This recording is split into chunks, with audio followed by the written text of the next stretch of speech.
વડોદરા ગ્રામ્ય એલસીબી પોલીસે Karjan national highway 48 પર લાકોદરા ગામના પાટિયા પાસેથી અશોક લેલન કન્ટેનરમાંથી ભારતીય બનાવટનો વિદેશી દારૂનો જથ્થો ઝડપી પાડ્યો।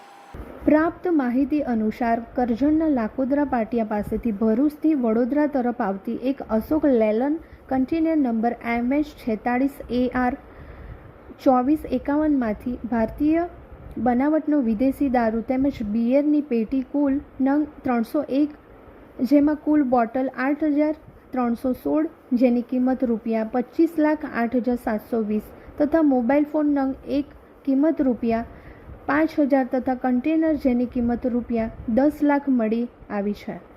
કુલ કિંમત રૂપિયા 35,23,720ના મુદ્દા માલ સાથે રમેશ કુમાર ભાનુપ્રતાપ મિશ્રા રહે છે મહમ્મદપુર, તાલુકો કુલપુર, જિલ્લો પ્રયાગરાજ, ઉત્તર પ્રદેશનાઓને ઝડપી પાડ્યો છે। જ્યારે આ એલસીબી પોલીસે જથ્થો ભરી આપનાર તેમજ મંગાવનાર વિરુદ્ધમાં પ્રવાહી એક્ટ કલમ મુજબ ફરિયાદ નોંધ તપાસ હાથ ધરી છે।